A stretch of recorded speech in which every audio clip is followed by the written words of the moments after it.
It's a brand new model. It's never been done before for synthetic assets, and it's quite exciting. Carter, oh my God, it's crazy. How do I explain this to my no coiner friend? I know. How do I say to them? I mean, I'm telling my friends and family about Cosmos and Osmo and stuff, and then what do you mean you just get money for free? What do you mean you just get money for free? And then yep, it happens in crypto. And then wait a minute, they keep giving you even more money for free. Well, what do I got to do? Oh, you just got to hold it. Oh my God! Essentially. That is amazing. That is really, really amazing.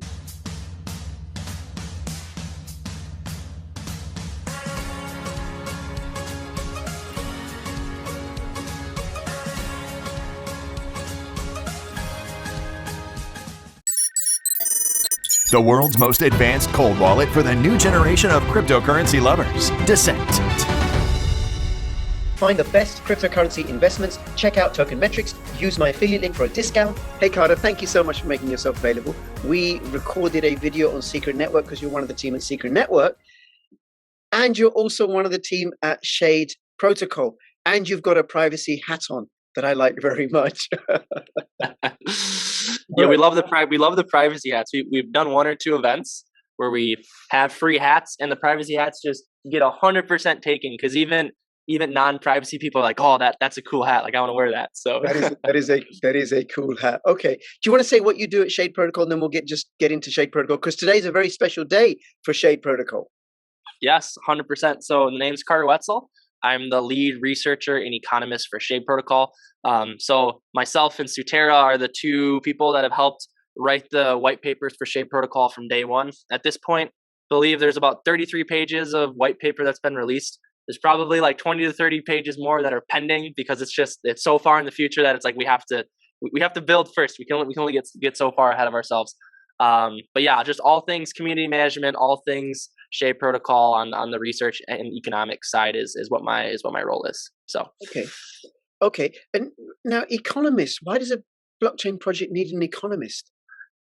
You need an economist because whenever you launch a token, there has to be a way to generate value for that token, and the process of generating that value has to be tied to fundamental utility. And in that sense, you need an economist to come in and make sure that these systems are designed intelligently to build value long term for the token and for the users and for the system. In this case, there's 2 tokens at play.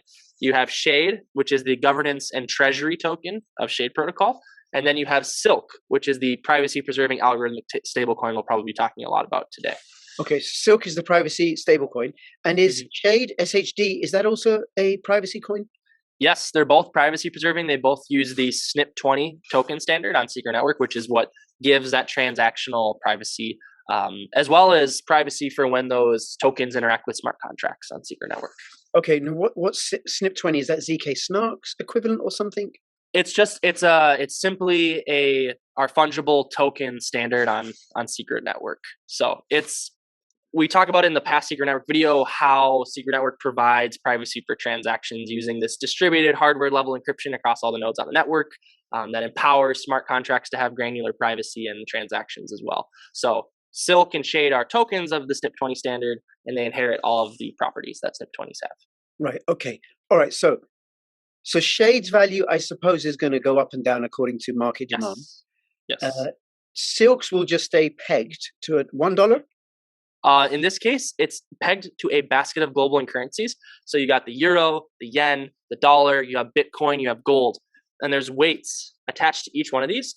And if you sum the weights times the amount of currency as well as the price of those currencies, they all add up to a dollar amount. In this case, out of the gates, it's going to be targeting like $1.05 as the target point. And then the whole algorithmic pegging system, as the values of those currencies and commodities shift on the global market, the peg will very, very slowly shift in relation to whatever sovereign currency you're native to. So like SILK could appreciate in value versus the dollar. It might slowly depreciate in relation to the euro. But the goal of SILK, because it's pegged to this entire basket, it's almost like an ETF of currencies and commodities. And the end result is that it retains your purchasing power. It has reduced volatility in a way that mom and dad could just hold SILK and they don't have to hedge against volatility with global currencies. Like right now, if you're holding the dollar, you'd have to hedge against it in the Forex markets. You'd have to hold a different currency. You have to speculate on the relationships to try to maintain your purchasing power. But mom and pops don't do that. They just hold the dollar and they get inflated. But if instead you just held SILK, you would essentially be holding a hedge against inflation, against global volatility. It's a super, super powerful stablecoin. And on top of it all, it has that privacy component, that auditable privacy component with the viewing key architecture on Secret Network, where you can decrypt your own transactions, you can hand it off to an auditor. So we're very excited about SILK. We really feel like it's a futuristic stablecoin because right now, all the stablecoins are pegged to the dollar, like a huge percentage of them. And personally, in this world of Web3, I think we can dream much bigger than the future of DeFi just being the dollar. I think we can do better than that. I think we can make currencies that are an upgrade, an improvement from the legacy financial systems. Yeah, and I can get how a basket, a stablecoin that's pegged to a basket of cryptocurrencies, of currencies, will be made way more valuable, way more stable, especially because the fiat currencies are being printed away. And who really wants, how many dollars do you want, really? Yeah. Same with the euro and the pound and the yen. Okay, now, it's pegged to shade. Is that the same way it works with Luna, that whenever UST gets minted, then a little bit of Luna gets burnt? Yes, so it's the same algorithmic stablecoin model. I'll walk through the history here really quick. Sure. First generation stablecoin was USDT. We had a really big problem. We wanted to be able to have, dollars somehow be represented on the blockchain. So USDT emerged as this promise that for every tether that's out there, there's some bank account holding $1, right? But there was a couple of problems that emerged. First, it was extremely centralized, right? They can freeze transactions on chain. Second, we don't know if you can actually redeem. If everyone tried to redeem their tether, would the dollars actually be there waiting for you on the other end? And the third is that lack of privacy, right? So this is when MakerDAO came along in 2017, 2018, and they kind of came up with this first, it would be a second generation stablecoin after Tether. They said, can we decentralize it? And can we make this, somewhat algorithmic? And so what MakerDAO did is users come in, they lock up $150 worth of collateral, and they get to mint out $100 worth of a stablecoin. In this case, it was called DAI. And whenever the underlying collateral backing the stablecoin drops below a certain price, there's this automated liquidation feature where that distressed collateral gets auctioned off to the market in return for the stablecoin. And so in that sense, you're able to pull the stablecoin DAI out of circulation in order to make sure it stays at its target peg. It's roughly how it works. But there's a couple of problems with this. And the biggest one is this.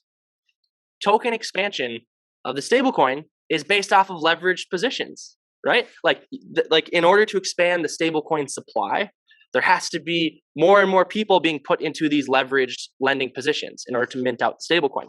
And so fundamentally during contractionary and expansionary events, what the world of crypto found is the system wasn't reflexive enough.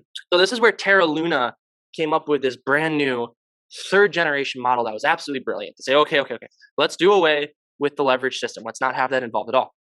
And instead they have this algorithmic system. And here's how it works. You have two tokens. You have Luna and you have UST. UST needs to stay at $1. Luna is this collective pool of market capitalization and value, right? So what happens is if UST is ever trading above its target peg, let's say it's trading at $1.02, that's not good, right? We want it at the target peg. And so what anyone in the world can do is they can burn $1 worth of Luna to mint 1 UST that the secondary market is valuing at $1.02, right? And if they turn around and sell that UST, they drive the price back down to $1. They get to derive arbitrage profits in order to push the system back to peg. And the inverse scenario is also true. If UST is ever trading at 98 cents, the system, anyone in the world can do this, they can burn 98 cents worth of UST and they're able to mint out $1 worth of Luna. And when they burn that UST, it reduces the circulating supply and it ultimately pushes it back to peg. Now, I'll give the explain it to me like I'm 5 example. Someone asked me this recently, like, all right, so that's an algorithmic peg. It's kind of confusing. Give me like the brutally simplified example. Essentially, picture you have a glass of water and you want the water level to only stay at a certain height in the cup. What happens is users come along and they either bump the cup so some water spills out, or they come in and they add water. And every time they either bump the cup or add water, they get paid a little bit of money to ultimately keep the water at the right level. So that's like the super simplified algorithmic model. And so this is where SILK as a 4th generation stablecoin came in. We said, hey, let's add on privacy. Let's have this be pegged instead of $1 we have this basket system to make it even more stable in terms of stability. And then another really unique component is right now, the people that are bumping the cup and adding water in, there are retail arbitrage players and institutional arbitrage players. But we also wanted to add a monetary backing to this entire system. And so with Shade Protocol, the Shade Treasury, as well as Shade staking collateral, also contributes to arbitraging and helping push the price back to peg. So Terra Luna is just retail and institutional. Shade Protocol is retail, institutional, and entire treasury, as well as Shade staking collateral, also helps maintain SILK's peg at the target price. And so SILK isn't backed by collateral, it's backed by a massive amount of collateral participating in arbitrage to keep it at a target price. Okay. What's the interplay between the two? Conceptually, it's the same thing. So you have SILK, the stablecoin. If we're targeting $1.05 and SILK on the secondary market's trading at $1.07, people get to convert Shade. They burn the Shade. They mint the SILK. They've expanded the supply of SILK, and this pushes it back to peg. So just like Terra Luna has that system, it's identical relationship. Shade is to Luna as SILK is to UST in terms of the algorithmic analogy. Now, where does Shade derive its value from, right? Because Shade's essentially backing the peg for SILK. All the value that's drawn there that has to be pulled upon in order to keep SILK at its target peg. So Shade derives value because Shade stakers earn transaction fees from every SILK transaction, every Shade transaction. They also earn from swap fees. Every time someone converts Shade to SILK and SILK to Shade, there's a small fee that's incurred that goes to the stakers. There's also traditional Shade staking rewards. So in terms of tokenomics, there's a percentage of supply pulled aside for 10 years to bootstrap the staking. And there's rewards that's accrued from that. So that's 3 revenue streams. There's also staking derivatives that we have built out. A secret staking derivative product and a Shade staking derivative product. And that's its own rabbit hole we can fall down, but essentially that's 2 additional revenue streams for Shade stakers. So that puts us up to essentially 5 revenue streams, real fundamental economic utility derived from usage that Shade stakers are accruing that gives the token fundamental value, which ultimately is how we're able to keep SILK at the target peg because the system's actually backed by economic utility. And then that will have people pull Shade out of the market in order to stake it and then get the rewards. Exactly. Yep. Exactly. Okay, it's all done algorithmically. Okay, now today is the day where Shade is going to be airdropped to people who had Luna, Secret, and Atom. Yes. When the snapshot was taken. I had Atom and Secret at the time of the snapshot. I have Luna now. I didn't have it then. So I will be getting some Shade. And just talk us through the airdrop. Why an airdrop? How will people claim it? Yep, totally. So we are breaking the launch of SILK up into 2 phases. We have phase 1, where we launch Shade with the airdrop. And at this point, when Shade launches on Monday, total transparency, completely speculative asset. The staking utility, treasury utility, SILK, all of these other components are coming in the following months after we have our essentially primary audits get completed. So right now, the initial launch is just getting the token out into the hands of holders, establishing some liquidity pools on SecretSwap and Sienna, and making sure Shade has some sort of price stability before SILK gets launched. Because if we launch Shade at the same type as SILK, the majority of attack vectors come in that first 6 hours. So by separating out the launch and making sure liquidity gets established, that's where a lot of stability and security is formed. So that was the logic behind that decision.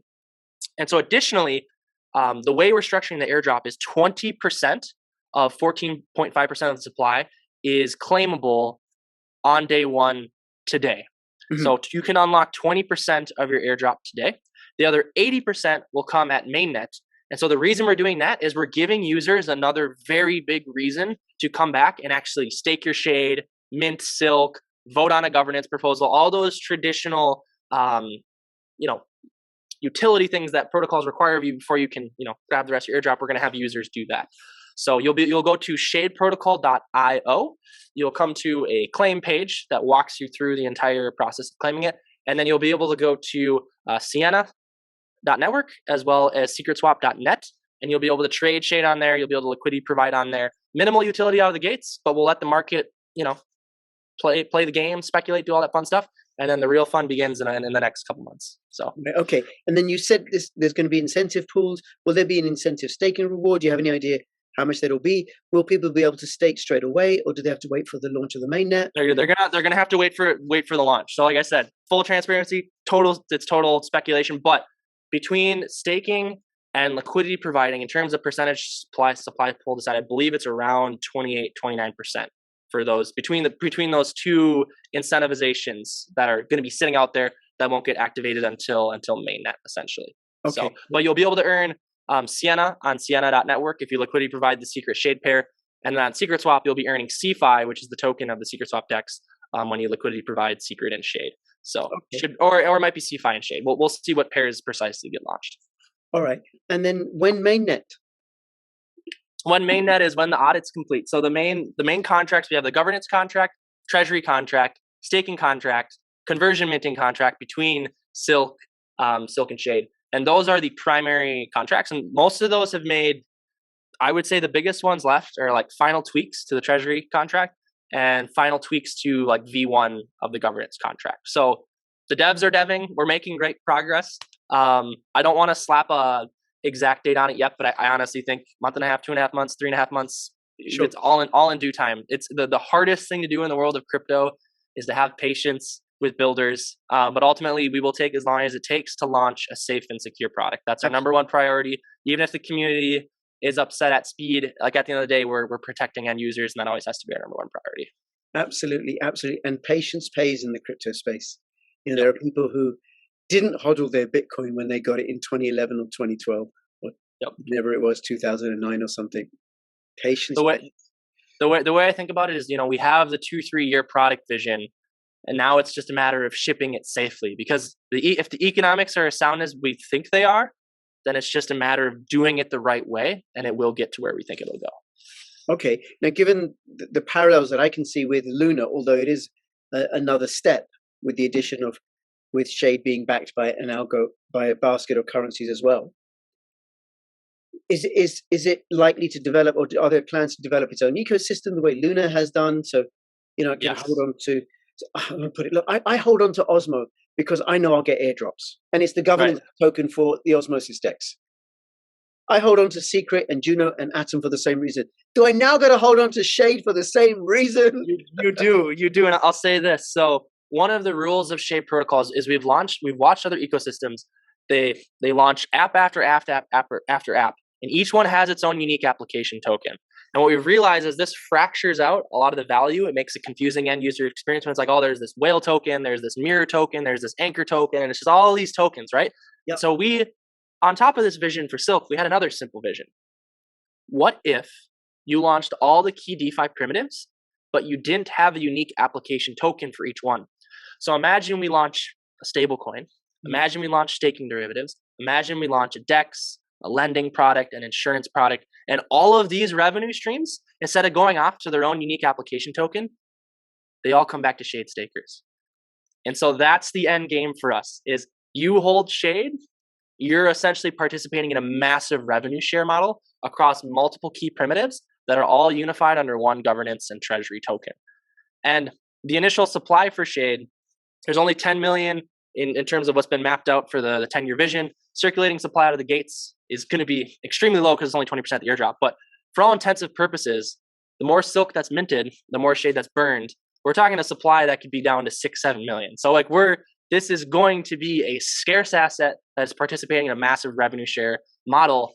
And the beauty of all of these primitives that we're launching is they're privacy preserving. Yes. So now that is quite something. And I did notice the low supply of Shade.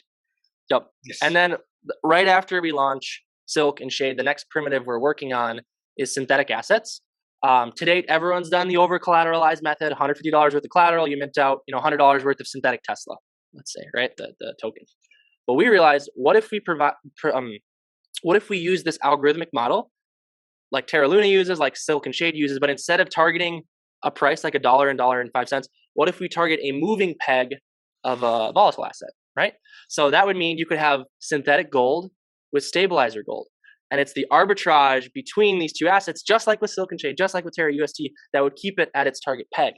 And this is the really exciting part, is we're going to experiment with this. No one's done this model before for something that's not a stablecoin. If this works though, it's a huge deal, because right now, all these synthetic markets, because they're over collateralized systems to mint the synthetic, they're trading at premiums. The synthetic assets are trading at premiums of up to 15% from the real world price, right? on like Mirror Protocol, UMA. But if our model works, the hypothesis here is that that premium disappears because the expansion of the token supply is based off of demand for the token supply. That's how the whole system works. And probably the most exciting part is Shade stakers will be the ones that will be receiving those stabilizer token airdrops. So if we launch synthetic gold, synthetic S&P 500, synthetic crypto index tokens, you need to have a stabilizer token for each one. And ultimately it'll be Shade stakers that would be receiving those. So it's a brand new model. It's never been done before for synthetic assets, and it's quite exciting. Carter, oh my God, it's crazy. How do I explain this to my no coiner friend? I know. How do I say to them? I mean, I'm telling my friends and family about Cosmos and Osmo and stuff, and then what do you mean you just get money for free? What do you mean you just get money for free? And then yep, it happens in crypto. And then wait a minute, they keep giving you even more money for free. Well, what do I got to do? Oh, you just got to hold it. Oh my God. Essentially. That is amazing. That is really, really amazing. So look, if people want to get involved, right, I'll have the links in the description below for the Discord group and Twitter, and they can go check out the website, which is a beautiful website, absolutely beautiful website, which to me says something about the integrity of the design. Because often, somebody will have a cut and paste website for some project that they've, I don't know, some silly little DAO or something like that, right? Or some mining project or multi-level marketing project. But this, where they have a beautifully designed website, like Secret Network does, like Shade Network does. In fact, like most of as far as I can tell, all the Cosmos projects websites that I've looked at, beautifully designed. And that design runs all the way through because that thinking is there. It's integral to the whole project. Okay. What else? Anything else you want to let us know about Shade Protocol that we haven't covered? I would just say, be sure to follow Shade Protocol on Twitter. There's lots of fun announcements. And my favorite piece of alpha I like to leak, that I've leaked some of this lately, but people know, like, there's the core development team, there's approximately 10 developers. What people don't know is that there are multiple other teams building key DeFi primitives under the Shade Protocol umbrella yet to be revealed. This is more than just core developers. This is a community of developers that are all jumping in on this idea.